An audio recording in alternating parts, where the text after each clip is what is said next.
if we neglect investment in human capital, obviously the technology will overtake us, and when technology overtakes us, nobody will be there to ensure that the technology is actually harnessed to serve, not to replace human capital in the media. Lastly, we'll be launching the election guidelines, and I believe that the media right now, actually, we are going to have a very important role than ever when it comes to next year's elections, because, as I said, technology is there. It's not only in the media alone, but it's everywhere. And everybody is looking up to the media to ensure that when we go for elections next year, we are able to help the society in terms of debunking misinformation and disinformation, and also information that is going to be generated by the technology. Right now we're talking about AI. And we've heard from IBC, they have said, and we've looked at also the bill that is being prepared, that they may not have transmission of presidential election results. Where does that leave us? It means that as the media, people are looking forward to us, that we must give them the results as announced at the polling station. So that is a challenge that actually has been thrown to us. And I believe that as we sit here and are launching the guidelines, by the end of the day, we should find a way how we are going to ensure that there is no information gap.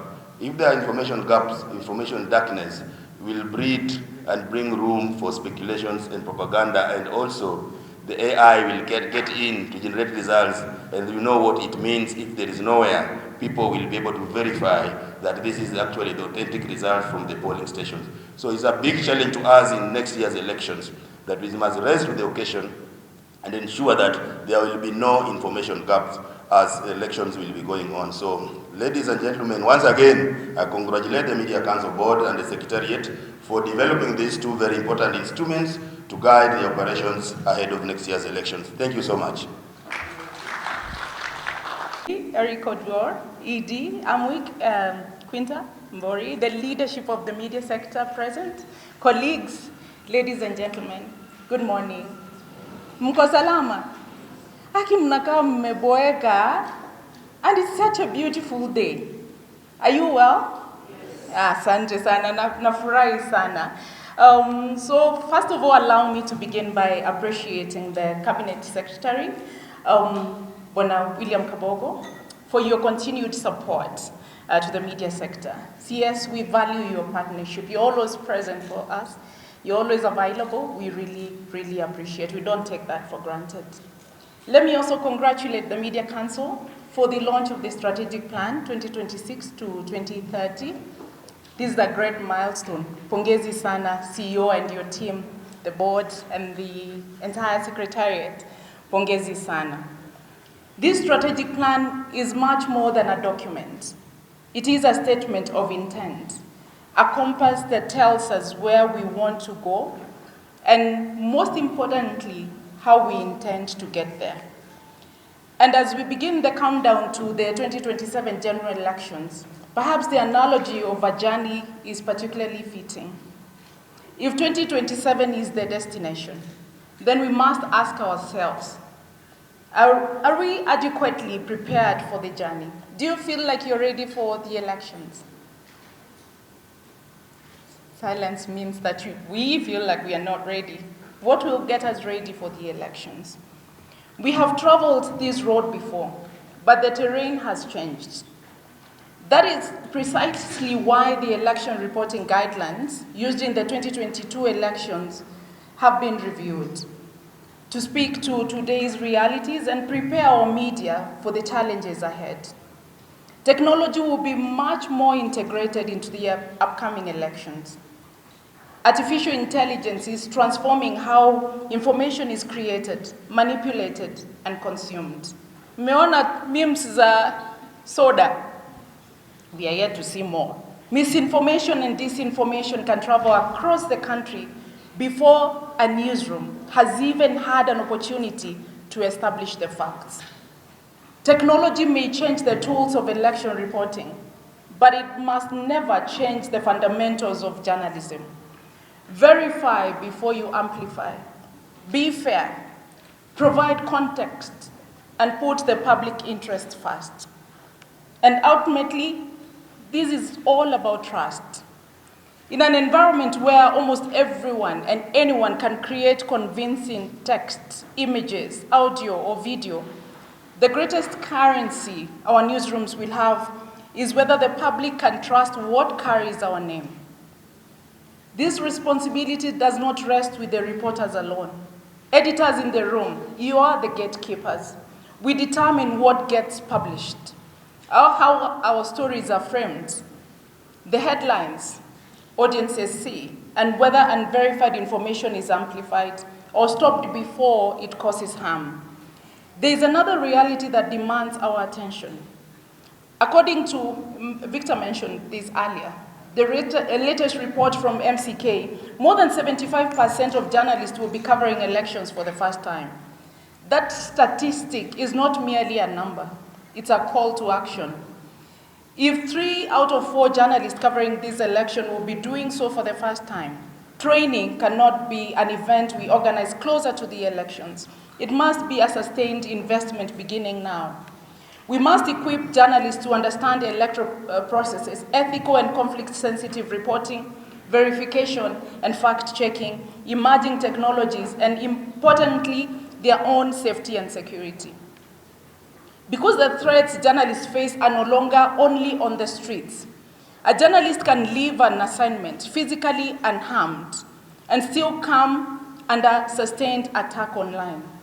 We must therefore think about journalist safety both offline and online. And there is a third dimension of safety that we sometimes overlook: mental wellness. We often prepare journalists to cover history, but rarely prepare them for what the story may do to them. Elections come with long working hours, exposure to violence and trauma, political pressure, online abuse, and sometimes threats against journalists and their families. We cannot wait until someone reaches breaking point to begin talking about mental wellness. Newsrooms must start putting systems in place now to support the people we expect to carry the enormous responsibility of informing this country. At the Kenya Editors Guild, we recognize that none of us can prepare for this election alone. Through the Kenya Media Sector Working Group, we have signed an MOU with IEBC, and we are now preparing to roll out activities aimed at strengthening engagement between the media and the Commission ahead of 2027. That engagement is critical because journalists need timely access to credible information. Information vacuums during elections are dangerous because misinformation will always rush to fill them. The election media countdown being launched today therefore gives us an important platform to sustain engagements, coordination, and accountability as we move closer to the elections. So as we begin this journey towards 2027, the strategic plan gives us direction. The election reporting guidelines provide the guardrails. Training prepares the people behind the wheel. Collaboration helps us navigate the difficult terrain. And throughout that journey, journalist safety, physical, digital, and mental, must never be the price we pay for telling Kenya's story. Ultimately, our destination must be bigger than successfully covering an election. Our destination must be an informed Kenyan voter, a safe and resilient journalist, a trusted media, and a credible democratic process. The journey to 2027 has already begun. Let us prepare now. Let us prepare together, and let us get it right. So once again, CEO and your team, congratulations on this launch. You can always, always, always count on our support. We are here to walk the journey with you. Asanteni sana for your attention. Thank you very much for joining us this morning. Engineer Buret, tumekuwa na leo with the DG. Allow me to, as we recognize every sector leader here, to specially recognize government CEOs in the room. Mahali wako na ambao wasimamia, so we had Mark Rachoni, CEO of Tari College. We have Ms. Komen from Warehouse Receipting System. I got an assurance that the MDKBC and the DGCA and the National Communications Secretariat are on the way here. Oh, karibu sana. You look like a halaji. We are here for a simple task, but very complex.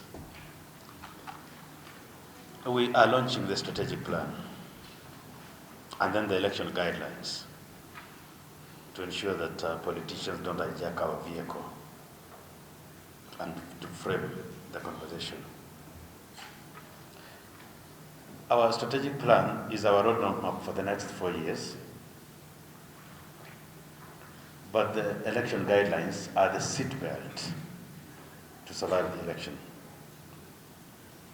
You know, we spent very many months drafting a very neat strategic plan, but then we realized it must survive the election year. Anything you plan must survive the election year.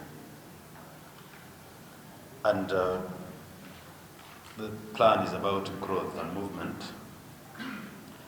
but the guidelines are about crowd control. We must ensure that we don't get run over on the way.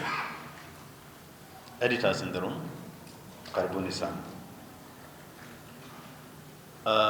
We have a duty to ensure that the scoops and the breaking news does not outweigh the duty to deliver credible facts. Breaking news must not be mistaken for breaking the country. Kenyan politics inakuwa na moto sana. But the work of election reporting guidelines is the air condition for the country. You present facts and all that, make sure that the heat generated from the politics does not overrun us. Because politicians, I am shying, finding it very difficult. You know, Waziri is a technocrat so far, but in another life he was a politician.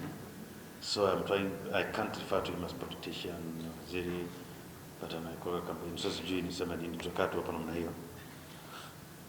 Politicians look for cameras and microphones, Waziri. Editors look for the truth in all the hit and all that. So that our duty here as journalists to make sure that the cameras win the argument. The truth wins the argument in all the hit. What is the request from the journalists here to Waziri? Access to information. If the politicians and leaders want the information read, allow journalists to read the manifestos, look at the speeches and the facts. Na kuna majournalists wengi, you know, sometimes it happens, Waziri, that we don't have too many politicians who want to cross over and become journalists. What we have is politicians who want to pretend to be journalists. But we have very many journalists who want to cross over and become politicians. Kama mwaka huu na next year naona kama watakuwa wengi. We want to ensure that those journalists exit the newsroom gracefully, so that they start becoming news and making news. What tumekataa, you cannot read primetime news at 7 p.m. and ask for votes at 8 p.m. You're in a conflict of interest, isn't it? And today, after this event today, we will be putting up for public participation a formal notification on the guidelines for journalists to exit the newsroom and participate, because then within about 2 to 3 weeks, with a formal notification, we will issue those formally binding guidelines. But we are putting them up for formal participation to get people to put there.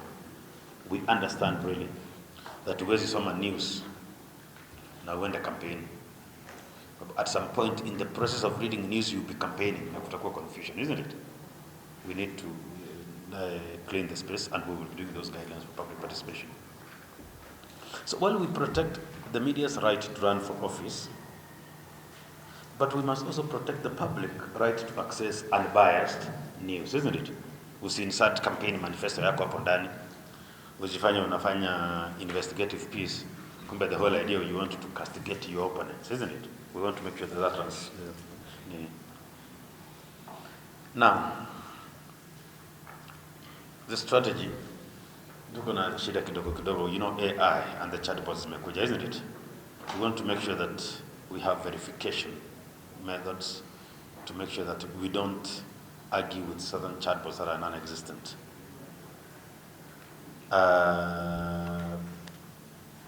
About election guideline, of course,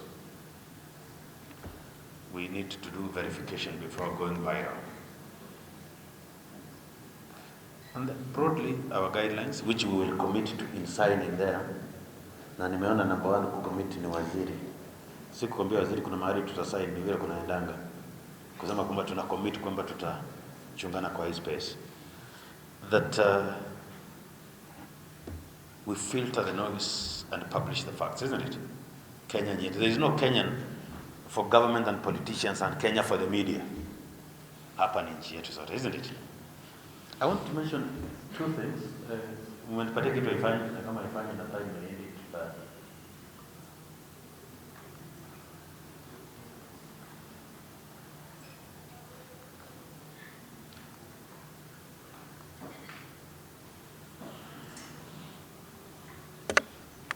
sasa hii haitatusaidia.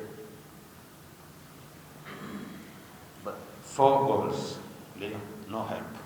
I will only deal with this. Put the one which are goals only. The next slide only. The next one. This is all we are doing.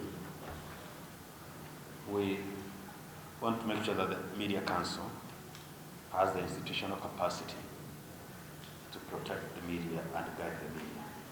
We have more than 700 media houses in this country.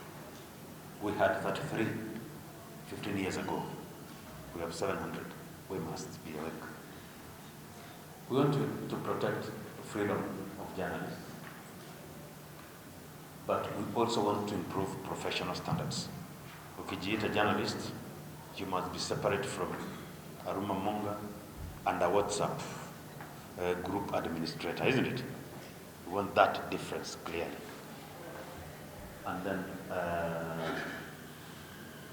we want to ensure that in case there is a problem, na tunaona they say that when the media falls short, hatutatuma goons wa kupige. We have a media complaints commission and commission on the team here on the media complaints commission. We have a verifiable method to demand accountability. Na tunapiga watu fine kidogo na ukienda sana mpaka tunakunyang'anya accreditation, isn't it? Hatutatuma goons. That's the whole idea of a regulatory mechanism that protects everyone. So, asanteni sana for making time for us. We will have a lot of time to chat. I know one thing. Lakini tuacha chairman asema. By the year 2030, I will be in the space, but not at the Media Council. Isn't it? Lakini tutakuwa tumeanza njia namna hii. Chairman, on behalf of the council, please come. Welcome the people and our Minister for ICT, Mheshimiwa William Kabogo,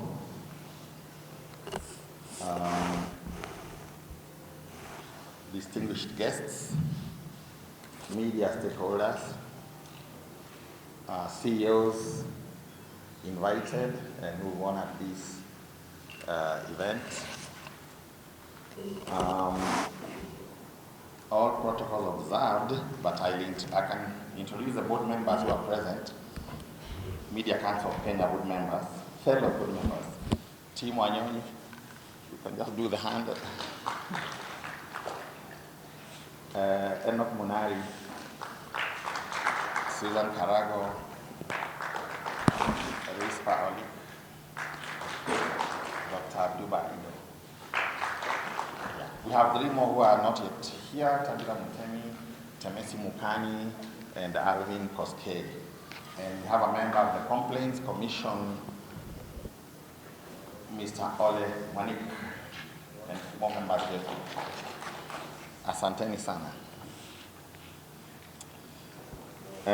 According to Victor, I'll do like 3 sound bites so that we finish early and the time is tight. It is with great pleasure that I join you this morning for this important occasion of the Media Council of Kenya. Today, we mark 3 significant milestones. Soundbite number 1. The launch of the MCK Strategic Plan 2026-2030, the guidelines for election coverage 2027, and the commissioning of the Media Council Nakuru Hub, which is just across the road here. While each serves a distinct purpose, together they reflect the Council's broader responsibility to ensure that Kenya has a media sector that is free, independent, professional, safe, responsive to the public interest. The media environment has changed considerably. As President of KEG, Zubeida, ahead of me, said, and as a KJ boss Eric Odwor also said, and I know Queen Tambori would say the same, and the top radio man in Kenya there. While artificial intelligence and other emerging technologies are creating both opportunities and new ethical and regulatory questions. At the same time, misinformation, disinformation, declining public trust, and threats to journalists' safety continue to challenge the sector. And they are not about to stop. It will get tougher, even as we move to the election season. And with what is emerging now that over 60% of journalists who will cover this election have never covered another one before. They'll be plunging into the field to cover an election for the first time. And that tells you they are youthful, just gaining experience and needing to be coached a lot on how to cover an election. And no wonder there is this launch of the election guidance coverage that will be taken very seriously. The plan, strategic plan, provides strategic direction for the Council over the next 5 years and reaffirms our commitment to our constitutional and statutory mandate. It is anchored on 4 broad priorities. Soundbite number 2. Strengthening compliance with media and regulatory standards, improving professional standards, protecting media freedom and the safety of journalists, and strengthening institutional capacity. Importantly, the plan recognizes that the regulatory environment must keep pace with changes in the media sector. The Council will continue to advocate for a regulatory and legislative framework that responds to emerging realities while safeguarding the constitutional guarantees of freedom of expression, media freedom, and access to information. This is not about regulation for its own sake. The objective is to create an enabling environment in which media freedom and professional journalism can thrive. Soundbite number 3, the guidelines for election coverage 2027, therefore, comes at an important time. They provide a professional framework for election reporting at a time when the information environment is more complex than it was during the previous election cycle. We must also recognize that many of the journalists who will cover, that's what I've said earlier, this election have never done it before. This places a shared responsibility on MCK and media organizations to ensure that journalists are adequately prepared to undertake this national assignment professionally. I therefore call upon media houses to embrace the guidelines and make them part of their editorial planning. And I'm glad the editors are here. Emmanuel Juma, Paul Ilado, if I'm forgetting the faces, but they are all here. Please take this responsibility upon your hands to coach the youngsters who are going to cover the election for the first time. The credibility of an election is influenced not only by how the vote is conducted, but also by quality, credibility, and information available to citizens. Elections are a 5-year cycle, and Media Council has taken it upon itself to every 5 years renew these election guidelines in conjunction with the IEBC, who we take this opportunity also to thank. So there will be no fourth soundbite, but there will be my singular honor now to invite the Minister for ICT. Hebu nipungie mkono kama unaniona. Mimi ni mweusi na kini nimevaa white. Nashukuru sana kwa kunialika hapa siku ya leo. Na watu kama CA wana complain kwa nini wewe unaendanga tu maneno ya media council. Ni ile timing tu, si ati kuna kitu fulani. Hakuna kitu moyo ananipatia. You know, you are mentioning elections. Na ukitaja election mimi nastuka. I have done 6 elections. 6.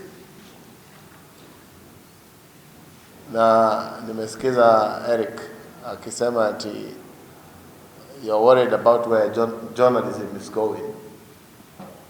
Journalism was, is, and will always be there.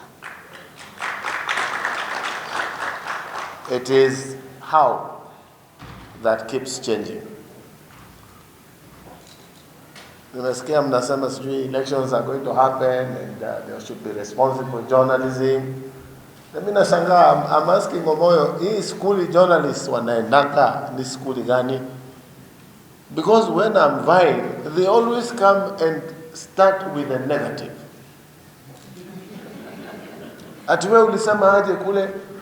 Wamejora wamesema barabara haijengwi. Instead of asking me and telling me, by the way you came from Nairobi to Nakuru, you came through Nakuru highway. But you tell me, ilisemekana hamujajenga barabara. Ni kweli na umepitia hapo. So this is why I'm wondering, Omoyo, where is this school? So that now that I am not in an election, I should be able to start asking myself so that we can start talking about these things together. So that we can improve journalism, responsible journalism. Nilikuwa hiyo inanikera kidogo, nikasema wacha nianze na hiyo. Because we can improve. And I was asking Omoyo here, where is the school? Just now. And then I said, why don't we start going around the country and running workshops of journalism and also dealing with the potential candidates so that we have room to discuss on how we should be reporting elections. Me may believe in free and fair. Allow me to, at the risk of sounding repetitive, to read a few remarks because they've already been prepared. I have asked my team very quickly to form, with AI it's possible, that while guests speak, and you find anything that they have said that I was supposed to say, make sure you remove it so that I don't sound foolish. But you know, with AI at where it is now, it is what it is. And that was not for reporting, those guys who have cameras. So that I'm not told, waziri alikuja hapo, akasema yake, na hiyo sio kanuni maneno ya serikali. So, Chairman, Media Council of Kenya, and members of the board, the leadership of the constitutional commissions and independent offices present, distinguished guests, government leaders, the President of the Kenya Editors Guild, Zubeida, the Secretary General of the Kenya Union Journalists, Mr. Rick Oduo, Executive Director of the Association of Media Women in Kenya, Ms. Mbori, the Chairman of the Digital Board Broadcasters Association, Joel, leaders of our media houses, editors, journalists, and media practitioners, development partners, distinguished guests, ladies and gentlemen. Kenya goes to the polls in less than a year. Newsrooms across the country have already begun preparing for this coverage. I saw that, I think it was Nation. I was saying we'll start and do it in 365 days, so it must be like 363 days left. Newsrooms across the country have already begun preparing their coverage. The information environment they will work in is changing faster than at any previous election. Artificial intelligence can now generate convincing text, images, and videos within minutes. False information spreads across multiple platforms long before a correction reaches the public. Newsrooms are working with smaller teams, tighter budgets, and faster news cycle. Many journalists who will cover the 2027 general election will also be doing so for the first time. Those challenges require early preparation. The strategic plan and the guidelines respond directly to those changes. The strategic plan sets the Council's priorities for the next 4 years. The election coverage guidelines give editors, journalists, and the media owners common professional standards before campaigns begin rather than after disputes arise. Publishing them now gives every newsroom time to train staff, review editorial policies, and prepare for the demands of the election period. Government welcomes these documents because they help protect public confidence in Kenya's democratic process.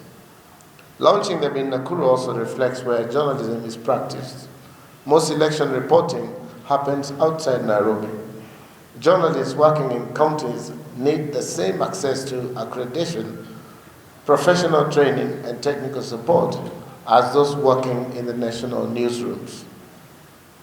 The commissioning of the Nakuru Media Hub this afternoon strengthens that regional capacity and brings more of the council services closer to practitioners. Our Constitution gives the Media Council an independent responsibility to uphold professional standards. We represent that independence because public confidence depends on a regulator that can perform its mandate without interference. I said as much as the Editors Guild, I said as much in the Editors Guild in Kilifi last year, and that position has not changed. I do not intend to repeat the contents of the two documents this morning. They speak for themselves. Let me speak instead to where we will support the implementation of the coming year. Professional journalism matters. Citizens make better decisions when reporting is accurate, verified, and independent. That is why investments in journalism is also an investment in democratic governance. My ministry's work on digital infrastructure, cybersecurity, artificial intelligence, and the access to information depends on a media sector that citizens trust. A strategic plan is judged by implementation, not publication. Over the next 4 years, the measure of success will be stronger institutions, better protected journalists, higher professional standards, and greater public confidence in media. My ministry will support that implementation. The draft Kenya Media Policy recognizes the Council as the country's principal institution for media policy and practice, and states that it should be resourced for its mandate. The Council has been candid about its funding, and we will take that conversation to the National Treasury and to our development partners to make sure that the Council is well funded. Alongside that support, government is reviewing the legislative framework for the sector, improving public communication, addressing long-standing industry concerns, and continuing discussions on fair value for Kenyan content in the digital economy. On the election itself, Kenyans vote on Tuesday, 10th August 2027. An estimated 14 million Gen Z voters will be eligible. More than half of the voting population, and most of them will meet information on digital platforms before they meet a newspaper or a broadcast bullet. AI will become part of every newsroom. The question is not whether journalists will use it, but how they will use it. Used responsibly, it can strengthen research, translation, and productivity. Used carelessly, it can undermine public confidence. The Kenya AI Strategy 2530 commits us to responsible adoption, and guidelines apply that principle where it will be tested hardest. An election campaign, the responsibility will always remain with editors and journalists, not with algorithms. The Council has completed its part by setting professional standards. Government must now create the conditions that allow those standards to be applied consistently. Let me make 3 comments. First, on media freedom. Journalists must be able to work without violence, intimidation, or arbitrary arrests. And where attacks occur, the responsible agencies will be expected to be investigated promptly. The same applies online, where women journalists carry the heaviest burden of abuse. The regulatory work on technology-facilitated gender-based violence continues with the Communications Authority and the Office of the Data Protection Commissioner. Second, on information, public institutions will be expected to honor Article 35 of the Constitution and the Access to Information Act 2016. Accurate reporting depends on official releasing information. Accurate reporting depends on the official releasing information in good time. Third, on state-owned media, KBC and all public media will be held to the same standard of fairness and balance that these guidelines demand of everyone else. To the editors and journalists in the room, the Council has given you the standards a full year before the campaigns begin. Actually, a full year before the elections, not the campaigns. Shortly, we will all assign the stakeholder commitment on these guidelines. I urge you to treat them as a working document. Introduce them in your editorial meetings, discuss them with your reporting teams, and review your election procedures before campaigns coverage starts. And for practitioners who intend to seek elective office in 2027, the guidelines set out clear disclosure and exit timelines. I encourage those concerned to comply early for their own protection and for the credibility of their newsrooms.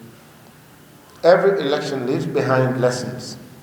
The quality of Kenya's 2027 election coverage will depend less on what happens on polling day than on the editorial decisions and discussions taken over the next 12 months. Those decisions begin now. I commend the board, management and staff of the Council for the work behind both documents. I also acknowledge the contributions of the Kenya Editors Guild, the Kenya Union of Journalists, the Association of Media Women in Kenya, the Digital Broadcasters Association, the Independent Electoral and Boundaries Commission, the National Cohesion and Integration Commission, and the Office of the Data Protection Commissioner, whose input enriched them. I now have the great honor to declare the Media Council of Kenya Strategic Plan 2026-2030 and the Guidelines of Elections Coverage 2027 officially launched. Asante sana.